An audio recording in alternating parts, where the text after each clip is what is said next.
Hare Krishna. Hare Krishna. Good evening, everyone. Thank you all for being here.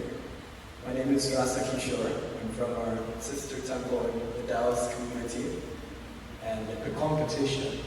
And tonight we are very honored, very excited, and very grateful to have His Holiness Svayam Bhagavan Keshava Maharaj here with us tonight at ISKCON of Houston, all the way from London, England. Can we go loud?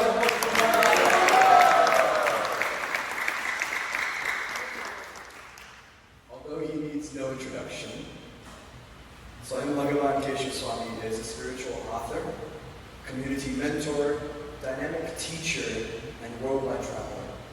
After graduating from UCL in 2002 with a Bachelor's of Science in Information Management, Maharaj adopted full-time monastic life to expand his knowledge, deepen his own spirituality, and share these timeless principles of the Vedas with the wider society. For over 20 years, Maharaj was a resident monk at ISKCON UK's headquarters, the Bhaktivedanta Manor. There, he pioneered the School of Bhakti, led the monastic training program, and drove forward countless national outreach projects. He has designed numerous courses on Vedic theology, lifestyle management, and spiritual self-development, and also authored 10 books which help bring the ancient wisdom of the Vedas into our modern context. In 2022, Keshava Swami accepted vows of lifetime renunciation. Nowadays, he is a globe-trotter, teaching universities, corporate firms, government organizations, and spiritual communities, bringing this wisdom to the places which need it most. He continues to diligently study the Sanskrit texts, considering how to proliferate spiritual wisdom in a world that is suffocating from materialism. Tonight is wisdom that breathes. Thank you for being here, Maharaj. Thank you so much for your kind introduction. I wrote it myself. I've memorized it. Every time I hear it, I'm like, I should edit that. If you're trying to thank you. Maharaj, in the US, across the world, how have your travels been so far? Yes, amazing. I was mentioning to everyone that I came to US in 1994 as a kid, and all I remember is Disneyland, Universal Studios, and SeaWorld. But it's nice to come back and see all the communities, and from the time I've spent here in America in the last 3 weeks, I've seen like incredible potential, unlimited talent, and just a very, very bright future for Srila Prabhupada's movement. And there are very, very strong points, and of course, everywhere there are points where we could be improving. But I think overall very positive. So yes, I come here not so much to teach you, but to steal a bit of inspiration from you. So that's my hidden motive. Definitely. And hopefully we can steal more from you, Maharaj, in terms of inspiration. As we begin tonight's session, we're going to have a few questions that are pre-prepared, and then pass it around to the room here if anyone else has any questions, any pressing doubts on their minds, other parts that they'd like to address. So to start out, Maharaj, we'd love to just hear about how you came to Krishna consciousness, what began your journey, how you began in this process. Yeah. Of course, it's difficult to speak about yourself because sometimes you think, who am I? Just a very average person. But I'll share my story because sometimes it helps to understand the human journey behind Krishna consciousness. Of course, answering that question is difficult because we understand that this life is just one chapter of a longer story, and so in previous lives there was already things. But I guess when I was young, I was a bit of an abnormal kid. The world, the way the world was, the goals that people had never really resonated with me. Somehow I always had a attraction towards simplicity. As a kid, like my parents would buy me brand new trainers, like white, sparkling trainers. And as a kid, I would feel like embarrassed to go to school and wear something new. So what I used to do is, with the new trainers, I would go up in the loft of the house and walk around in the dust just to make them dirty. one time my dad was like, what are you doing? You know? So somehow from a young age I was always attracted to simplicity, minimalism. And then when I was 15 I had many questions and I came across the Bhagavad Gita. And I began reading the Gita when I was 15. Of course I didn't understand much, but I kept reading, and there my spiritual journey began. And then when I was 18 I went to university. I studied at UCL. So I wanted to study philosophy at university, but I was convinced to study something that would get me a proper job. And so I studied computer science and management, which was nice. But when I graduated, then I decided that I should take some time to explore myself, what I'm meant to be doing in this life, what is my dharma, what is my purpose. And so I went to India for 6 months and I stayed in Mumbai. And then I came back and decided to become a monk for 1 year. And 1 year became 5, which became 10, which is now over 20 years later, continues on. So still learning, still growing, not physically, already tall enough, but spiritually. And yeah, I guess that's something about my journey. So no one amazing, not an amazing journey, but met many amazing spiritual people along the way. And they really inspired me. And of course, Srila Prabhupada inspired me, because when I read Srila Prabhupada's life story, for me it was the living proof that Krishna exists. And you know, it just then I looked at Srila Prabhupada and I said, what can I do to offer my gratitude for what you've done? And I heard Srila Prabhupada's voice, so I tried to follow that. Still trying. It's amazing, Maharaj. You've dedicated yourself very single-mindedly to the path that you've chosen. But as you mentioned, education, many of us in school, starting our careers, there's so many different pathways we can take in life. For you, since you've embraced bhakti, what are some things you think you might have, or you feel you might have missed out on, or potentially experienced differently in life? What did I miss out on after coming to Krishna consciousness? Cricket. I thought I was going to be a cricketer, you see. My dad was a mad cricket fan, so my brother got named after Sunil Gavaskar, and I got named after Sandip Patil. And we used to go and watch India play, and then in my living room I'd have, like, you know, the cricket music on, and then I'd throw the ball against the wall, and then I'd simulate hitting the 6 in the World Cup. And cricket, what to say, cricket became Krishna. It transformed a little bit. But what did I miss out on?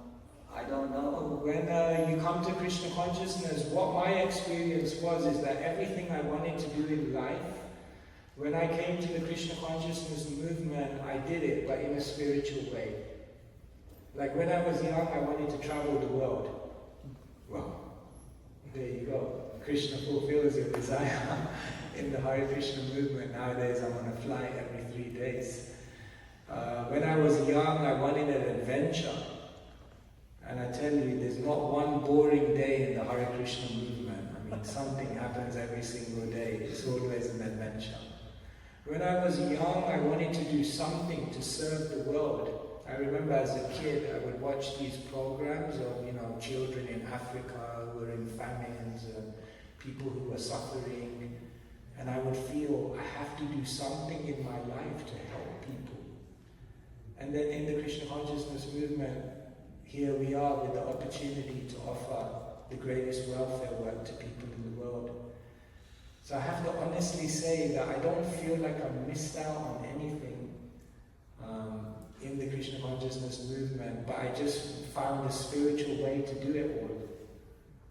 You know, I often thought, what would it be like to be like a music concert, you know, and then you're in like a kirtan, which is like 10 times better. So you don't miss out on anything. It's a very beautiful life, so cricket was about it. Yeah, I think a lot of our But you youth, can also play cricket sometimes, it's not that bad. we hope to play with youth sometimes. Let's see, the GBC might put me up on that. I see in the room tonight, we have a lot of youth from the community. We have some new faces as well. And I think one thing that can be on people's minds is how spiritual life is a very long journey.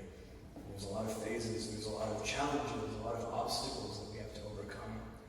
Could you share some of the initial challenges you faced when you began your spiritual journey, as well as how you went about overcoming those challenges? Sridhar Swami, he used to say, for most people, their obstacle in coming to spiritual life is Mahabab. There's many bad activities that we've done. He said, for Indians, it's Mabab.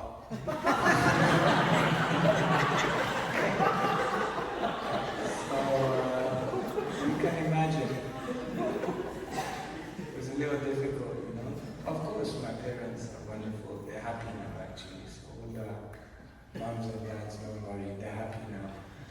But initially, it was a very shocking thing. There are people in your life who you love, people in your life whose opinions you value, people in your life who you want to please.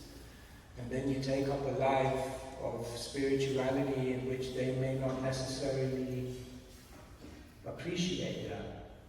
And then it becomes a tension in your life, pleasing people, but also answering your inner calling. And so that was definitely an obstacle. But I found that every time I went through an obstacle in my life, Krishna was actually helping me to become stronger.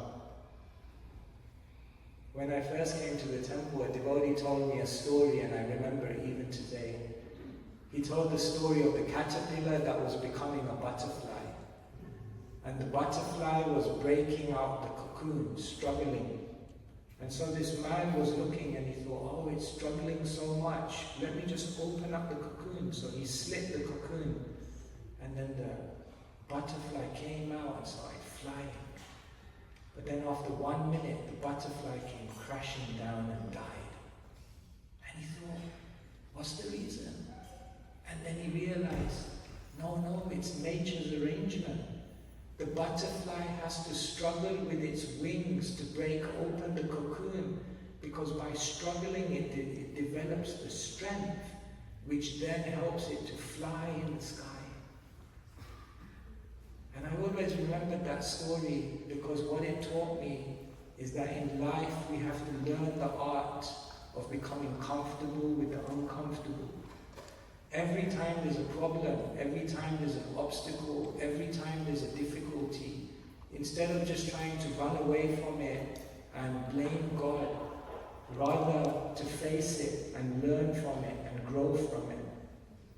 So, there were obstacles like that, as all of us have been through. But I realized over time that was all for a higher purpose. Nothing happens by chance. It's a really beautiful analogy, Rich. I think on that topic of growing, becoming ready for something, I see a lot of youth here, Ananja, I'm going to call out in particular, that are very talented, that are doing a lot with their lives, with their careers, and sometimes as youth it feels very challenging to understand how and in what way, in what form we can give back to the movements, and to our communities, and to the places that we call home spiritually. Well, what advice would you give to youth here, to myself, as to how we can best grow into leadership as young devotees, as aspiring Vaishnavas within a community of devotees? Yeah. I think 3 things are important when you're a young person trying to orientate your life. The first question is, ask yourself, what is my passion?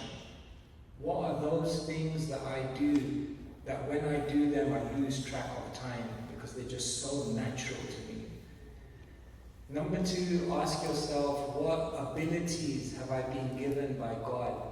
What natural talents has Krishna invested in me?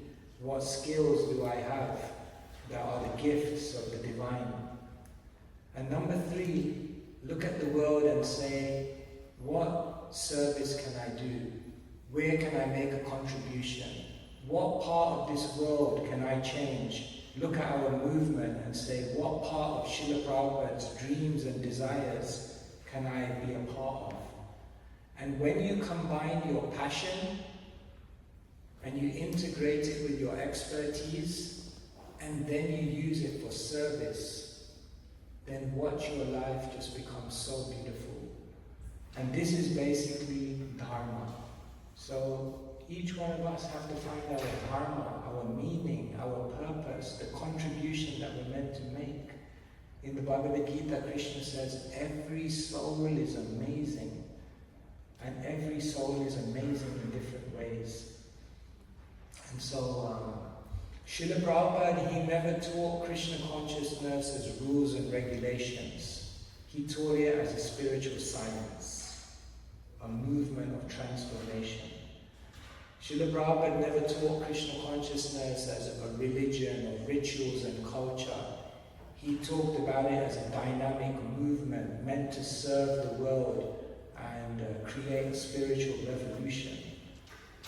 And he never so much talked about it as, just a practice of rituals, but he talked about it as the greatest adventure.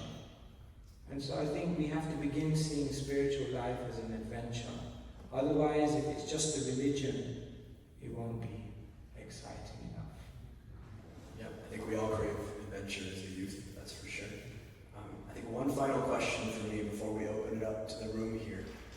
Could you, Maharaj, share some of the most critical life lessons that you've experienced, learned, or realized from your Guru Maharaj and from other senior devotees that have encountered you in your journey, that you've met and sought inspiration from? Yes. My spiritual master was very, very kind. He gave me a lot of mercy. In this world, nobody is self-made. We are made of the mercy of the great people who came before us. And so he was very kind, he was very encouraging, and he never asked me to do anything that he hadn't done himself. And what inspired me about his life, what I learned from him, was the spirit of giving. He would always tell me the key to a beautiful life is you have to always give more than you get. So if you get material facility, then it means you have to give more service. If you get more respect from others, then it means you have to give more empowerment. If you get more comfort in your life, then it means you have to give more intensity in your spiritual practice. And he always told me how when you keep on giving and trying to grow in spiritual life, then your spiritual life remains fresh. So he was always growing, he was always trying to see what the next thing he could do, bigger and better in Krishna consciousness was. Never satisfied, never content that I've done enough, but always trying to do more. And that makes sense, because even in exercise, you are good at exercise. If you don't believe me, check out his Instagram. There's a club there for him, for free, you can pay me later. If you did 30 push-ups last year, it's not enough anymore. You have to do more. No, but I do 30. No, you won't. Muhammad Ali, he said, I only start counting the push-ups when it starts hurting. That means you're growing. So to come out of the comfort zone, this is a real spiritual life. We can't just live a comfortable life here, because then we may not experience the internal growth. So Srila Prabhupada, for example, was always going into the unknown. He was a grihasta in India, and then he got a dream, take sannyas. Then he made the journey into the unknown. Okay, I don't know what that is, I'll take sannyas. And then Srila Prabhupada went to Vrindavan, he gave up everything. A lone mendicant in Vrindavan. It was the unknown, but he did it. In 1965, he got passage on board a ship to come to America. It was the unknown, but he did it. He lived in Butler, Pennsylvania for some months, but then he realized it's not going to happen here. So he went to New York, the unknown. In New York, he was in Dr. Mishra's apartment in Uptown. But then he realized it's not going to happen here. Let me go down to the Lower East Side, the Skid Row, the most degraded of all places. He went into the unknown. So Prabhupada was always going into the unknown, always going out of what he was familiar with. And you know, when you make a journey into the unknown, then on the other side, maybe, just maybe, you will meet Krishna. But if you stay in your comfort zone, then you will not be able to experience what this movement has to offer. And so I think my teachers taught me, always try to continually challenge yourself. And it's beautiful. Thank you so much. I'd love to open up this space to any questions anyone you might have. Does anyone want to start us off? The first question. So Maharaj, wonderful. Thank you very much for this interview session. It was nice. Earlier you mentioned that you heard Srila Prabhupada's voice. So can you elaborate on that? I heard Srila Prabhupada's voice. Voice. Oh, okay.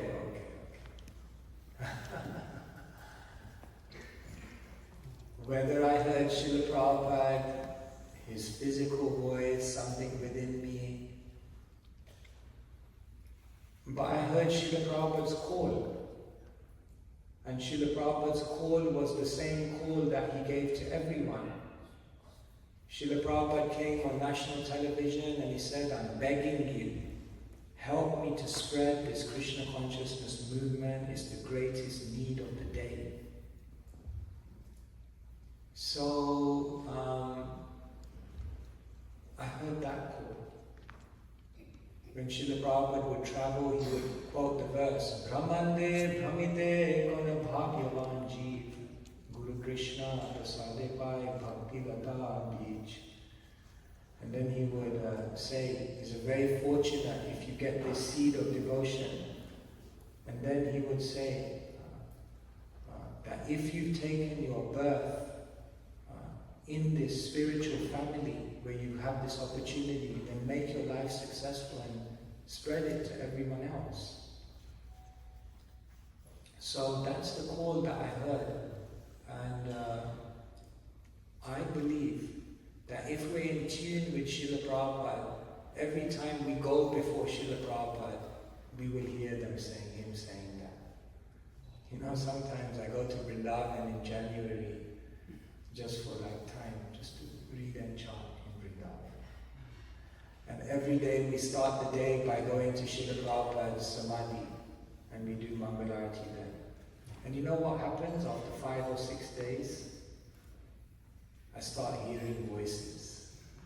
And I start hearing Srila Prabhupada say, when are you going back? And I'm like, oh Prabhupada, I just want to be in Vrindavan, I just want to read and chant. And I hear Srila Prabhupada saying, yes, that is nice, but we have so much to do all over the world.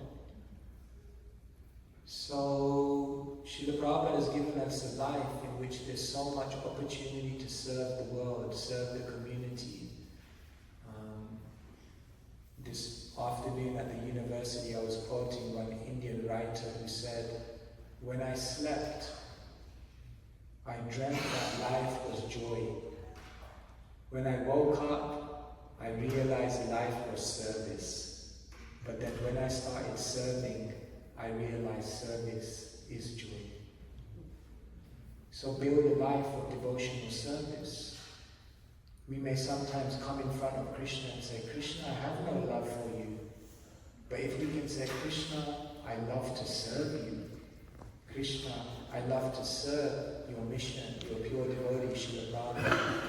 If we develop a love for service, then maybe in that way our life will become successful. So when I heard Srila Prabhupada's voice, I heard the call to try to serve. So, who am I? Very small, still trying. Still some time left to do some service. I often think, maybe when we die, Srila Prabhupada will come in front of us, and then maybe Srila Prabhupada will ask, and what did you do? What did you do to try to help the world? And then I sometimes think, what will I have to say? Will I have anything meaningful to share with Srila Prabhupada? I hope so. So, what to say? 43, the clock is ticking. Someone once told me recently, he said, how old are you? He said, 43. He said, that's the youth of old age. Old age. That's old age. Yes, time is running out. Ayusha, Kshana Eko Pi, Nalabhya, Swarna Koti Pi, Nacha Virartakam Niti Kacha Hanis Tatodika. One moment of life wasted. Nalabhya, you can't get it back. Swarna Koti Pi, even if you have millions of gold coins. So don't waste time. Time is now. Some things are so important. It's not about having time. It's about making time. So yes, what to say? Srila Prabhupada challenges us. I sometimes think Krishna engineered Srila Prabhupada's life in such a way that nobody can have any more excuses. Because if we say, I want to serve you, Krishna, but my health is not good. Well, I'm sorry, Srila Prabhupada had 2 heart attacks. I want to serve you, Krishna, but I'm old. I'm sorry, Prabhupada was 70 years old. I want to serve you, Krishna, but there's no support around me. I'm sorry, Prabhupada came all alone. I want to serve you, Krishna, but there's no financial backup. I'm sorry, Prabhupada came with 40 rupees. I want to serve you, Krishna, but I can't relate to anything else. I'm sorry, Prabhupada came from Vrindavan to the Lower East Side. The 94 Bowery, where Prabhupada once walked into the lounge and there was a dead person lying on the ground. That's the kind of place he was living in. So then you come in front of Prabhupada and you think, okay, oh my God, I don't have any excuse anymore. I should do something. So, still trying.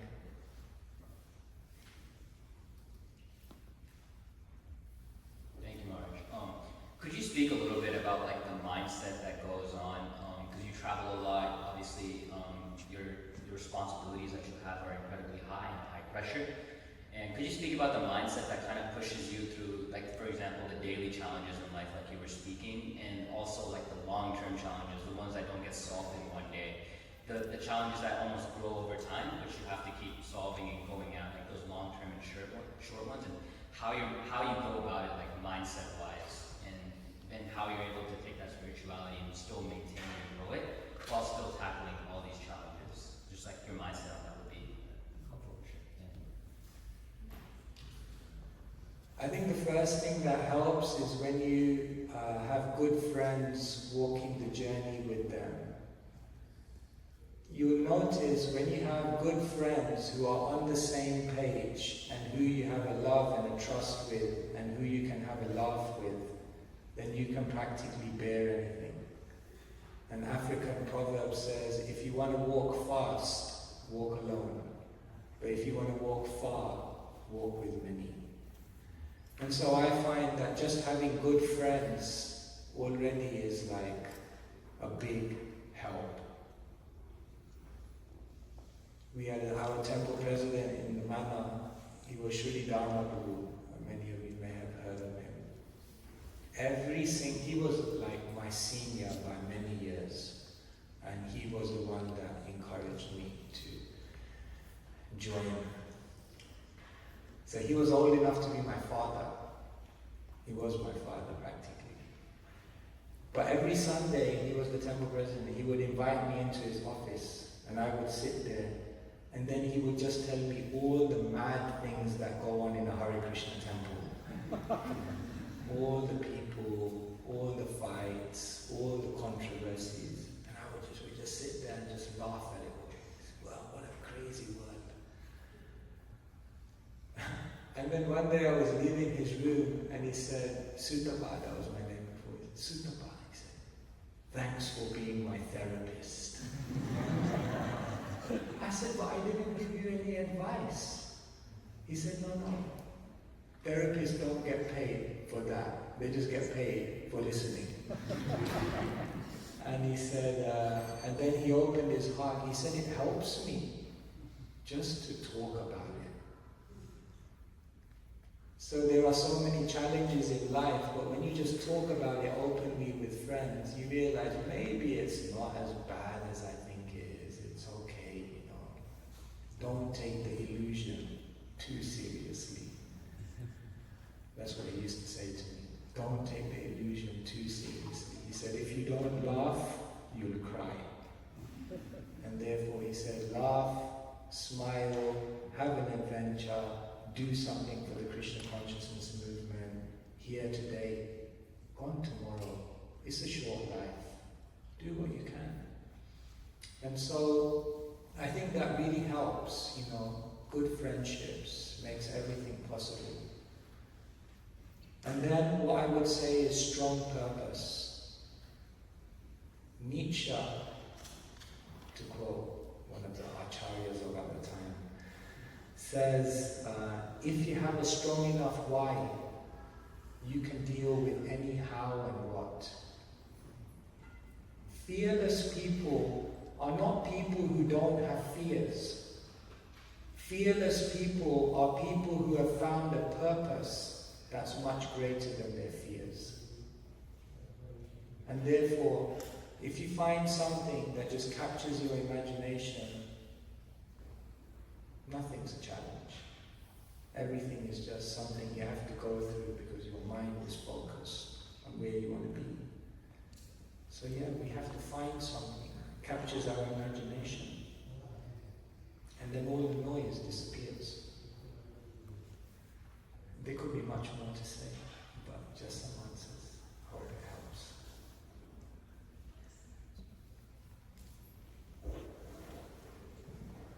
Hare Krishna Maharaj, thank you for the class. I had a question where you mentioned that you walk into the unknown, and that gives you like the most experience that stays with you, and a good can come out of that. But when you're walking into the unknown, there's like different kind of emotions that you have. Like the person can be anxious. Walking into the unknown, I relate it for the youth, like going to college, maybe a new college, and for new clients, like coming to the temple or getting introduced to Krishna consciousness. All that is very new. So you get like different kind of emotions. You get the satisfaction, you get the happiness, you get the anxiety, you get all these different emotions. How do you know that this is your passion or this is your goal of life, and that it will stick with you? What you should look forward to? Yeah, of course you have people around you who are guiding you and who tell you which risks are necessary. You might think, yeah, I think I should take a risk. I think I should jump off the building and see if Krishna catches me. Maybe not. So take guidance when the devotees, Guru Sadhu Shastra Vakya Chitete Koriya Aikya. So we're trying to follow Krishna's will in Shastra, but with the help of Guru and Sadhu. But let me say this, in your life, are you going to constantly be in anxiety about everything that could go wrong? Or are you going to start getting excited about everything that could go right? I hated public speaking. now I can tolerate it, and you tolerate me. When I joined the movement, I was like, they were like, no, you have to give a class. I was like, no, I don't, that's not me. I'm an introvert. I don't do that. No, everyone has to do it. I realized, when someone comes up to speak in front of an audience, there's an energy that goes through your body. Have you experienced that energy? They say the 3 biggest fears in life: exams, death, and public speaking. So when you come to address an audience, there's this feeling. Now what happens is that if you're meditating now on everything that could go wrong, they're going to look at me, they're going to think I'm a fool, I'm going to make a mistake. Once you sit here in front of a mic, you'll be a nervous wreck. But that same energy, when you're walking up, if you take that energy and you start thinking, but how can I serve the people? What difference can I make? How can I use this opportunity to contribute to people's lives? Then you sit on the seat in front of a mic and you're excited. Did you know that excitement and nervousness is the same energy?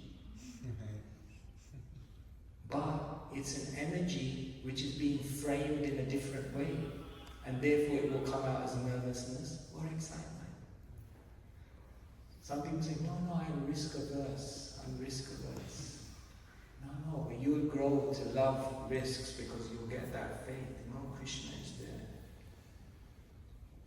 And Krishna says that in Bhagavad Gita. Ananyaschintayanto mam yajana paribhashate desham nitya bhiyuktanam yogakshemam vahamyam. Krishna says, if you try, then I carry what you lack. I preserve what you have, I carry what you lack. If you're falling short, don't worry. If you're sincere, I'll carry it. I'll make it up. So, what to say? Taking a risk is risky. Otherwise it wouldn't be a risk. But unless you're willing to sail away from the shore, you may never discover what's there on the horizon. I'll tell you an interesting thing. 20 years from now, you will regret more what you didn't do, more than what you did do. That is a very well-known fact. People have this idea that doing something is a risk, and not doing something is the safe option. That's absolutely incorrect. Not doing something is just as risky as doing something. So let us try to see, yes, Krishna is behind me. That's how Srila Prabhupada got the faith to come to America. He said, now it's up to you, Krishna. Now I'm an instrument in your hands.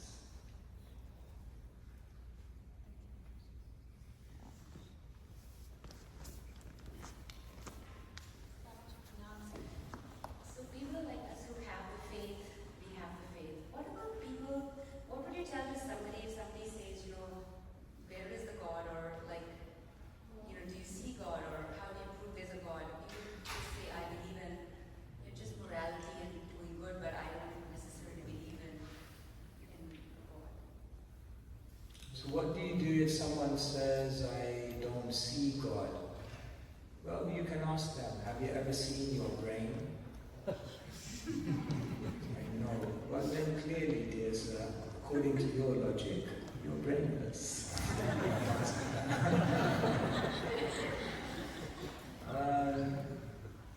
How much can we see with these eyes? We can't see what's going on beyond that wall. Does that mean there's no reality there? Seeing is very, very limited. And seeing something requires qualification. Srila Prabhupada often gave the answer, can you see the Prime Minister? No, the President, I should say. Can you see Mr. President?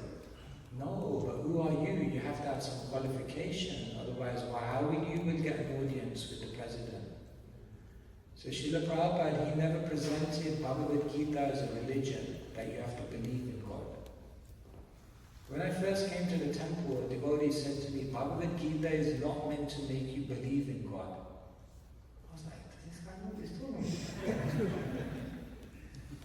about? Someone else, you know. He said, no, this book is meant to equip you with the tools and the practices by which you can perceive the presence of God at any moment in your life. I was like, okay, wow, sign me up. I'm into it. So Bhagavad Gita is a spiritual science. What is the process of science? Hypothesis, experiment, observation. Have you ever been in a scientific experiment where someone says, show me the proof, and then I'll do the experiment? No, it doesn't work like that. You have to do the experiment, and then you get the proof. So what we tell people is that God, you can see Him. You can see Him everywhere. But you have to do the experiment. And not just do the experiment, you have to have the desire. Once, Srila Prabhupada was in Berry Place. You know Berry Place is the first temple in London. Right in the middle of the lecture, someone jumped up and said, Swamiji, can you see God? So Prabhupada just looked back at him and said, yeah, you can't see God? He said, no. And then Prabhupada looked at him in his eyes. It was pin drop silence, and Prabhupada looked at him in his eyes and said, do you want to see God? And in that moment, he thought, he looked down, and he said, no. And Prabhupada said, therefore you cannot see God. How much do you want to see God? We say, yeah, I want to see God.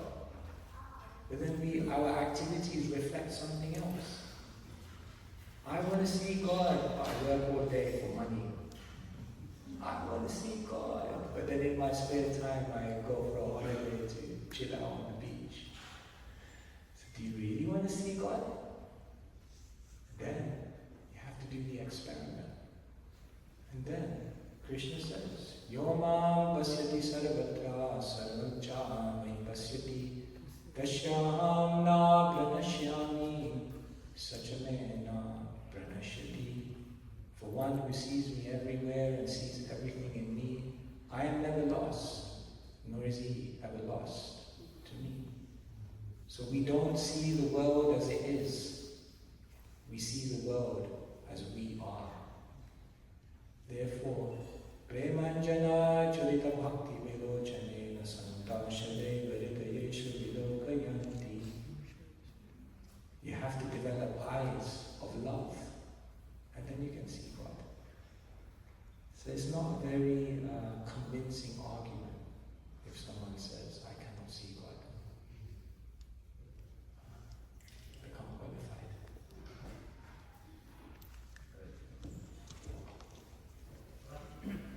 Hey Krishna Maharaj, Grateful by Association. You were mentioning that you had a penchant for minimalism and simplicity right from childhood. So your books show that, and I was wondering what was the preparation behind those books? Like, did you cultivate reading habits right from your childhood, or? You mean for writing books? Yes, your summary guides, and they're so awesome. So. Well, I don't really even now. They introduce me and say, I wrote it down, that he's written 10 books, he's an author. I don't really see myself as an author, maybe even now. But I try to write down things which I thought would be useful. Srila Prabhupada's books are the law books for the next 10,000 years. And Srila Prabhupada's books answer every doubt, every confusion, every question you could conceivably come up with. But from my experience, most people find it difficult for whatever reason to become attached to Srila Prabhupada's books. For most people, they struggle struggle to read it. They struggle with inspiration, they struggle with discipline, they struggle to read full stop. So what I've just tried to do in my writing as some insignificant service to Srila Prabhupada is try to write things which maybe in some small way may inspire people to read Srila Prabhupada's books. So initially these books were just talks that I was giving, and devotees found them useful. So then I wrote them down into books, and then they became books. And then I continued writing. But I like writing. Nowadays I feel like when I write, it's my most authentic means of communication. We speak more, but actually more than lecturing. I don't like lecturing so much. I like writing, because I feel like when I write, I discover. When I write, I feel like, Krishna reveals so many things. So writing became like high-end self-development. I feel like I was really developing myself. So, and we are, after all, the Sampradaya of the Ten.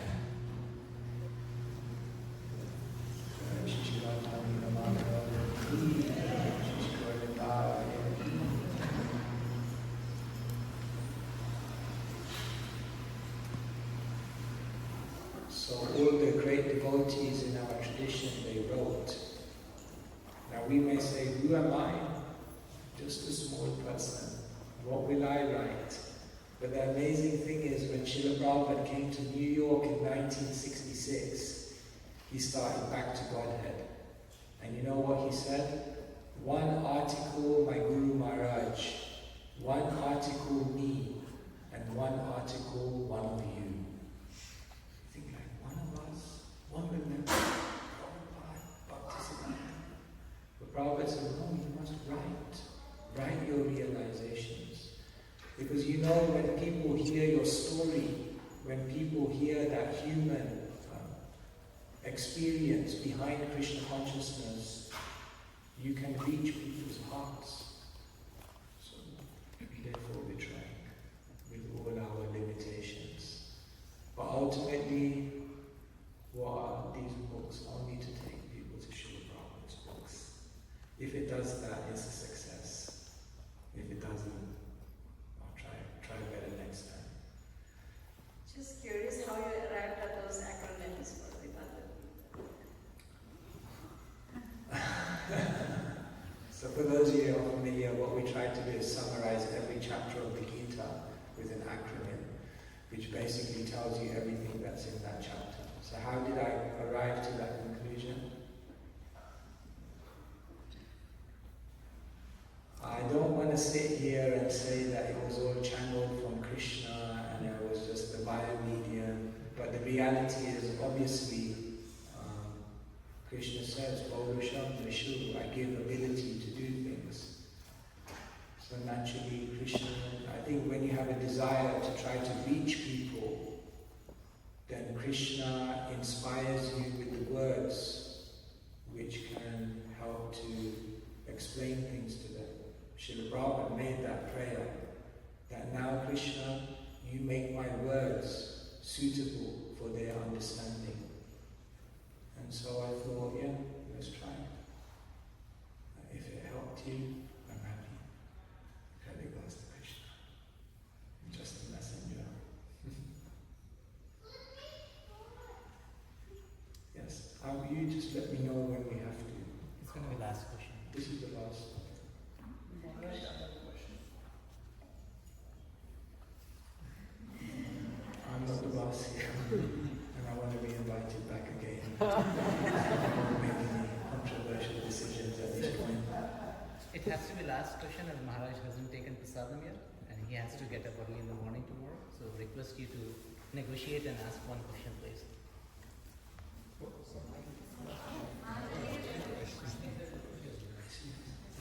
Hare Krishna. Maharaj, thank you for your class tonight.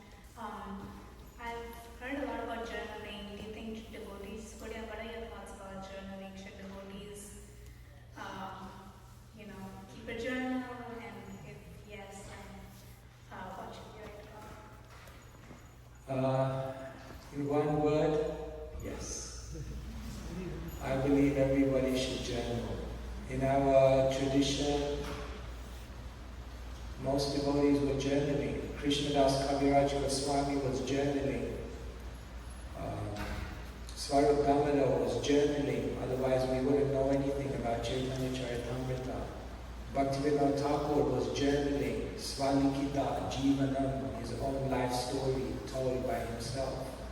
Bhaktisiddhanta Saraswati Thakur always writing. Even Srila Prabhupada was journaling, he writes on the Jaladuta. Today the ship is flying very smoothly, but today I'm feeling separation from Sri Vrindavan and my Lord Sri Govinda, Gopinath, Radha Damodar is writing his heart, expressing. Yes, when you journal, it's a way of introspecting. It's a way of thinking about your spiritual life. It's a way by which you can understand, yes, I'm doing all these activities, but this is the International Society of Krishna consciousness. So where is my consciousness? What's going on inside of me? And so I found it to be very, very powerful. Now I have like over 25 years of journals. So it's very powerful because today is 3rd of October. Right? So tonight I could go and I could just see what did I write on the 3rd of October 10 years ago. What did I write on the 3rd of October 20 years ago? And it's amazing because you see Krishna's hand. You see Krishna consciousness working. You see transformation falling as I am. You have to live life going forwards, but sometimes you can only join the dots looking backwards. So when you journal, you begin to see Krishna was so present in my life. Of course Krishna exists. When I came to the Krishna consciousness movement, devotees would say things like, oh, Krishna's playing a joke on us. Oh, Krishna arranged this. Oh, Krishna's trying to teach us a lesson. And for me it was mind-blowing.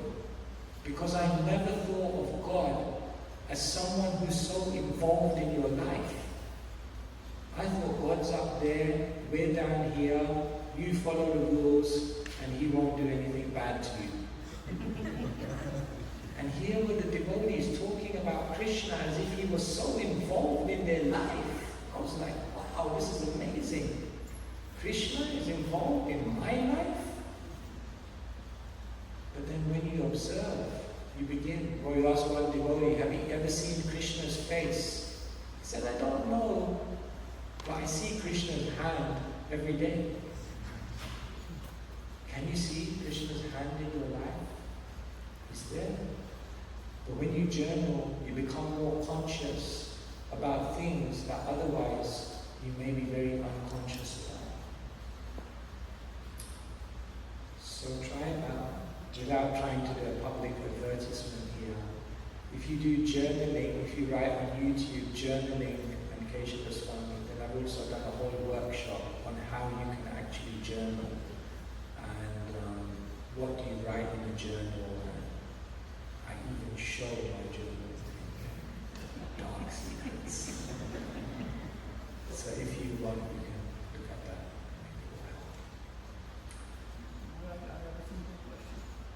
This is a simple question, so it's allowed.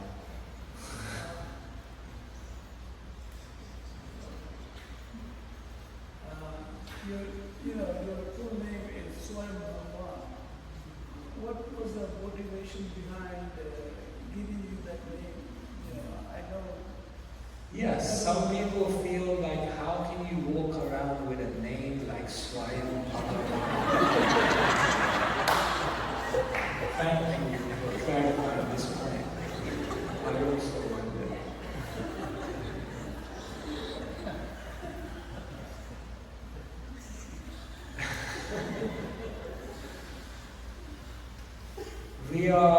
My spiritual master said to me, I'm giving you this name because your mission in life is to go to every single place and establish Krishna as the Svayam Bhagavan.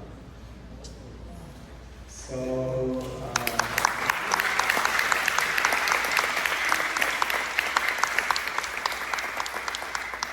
Srimad Bhagavatam is our spotless authority on everything, and the Paribhasa Sutra, the emperor verse of the Bhagavatam, tells us, Ede Chamsha Kalapumsha Krishnastu Bhagavan Swayam.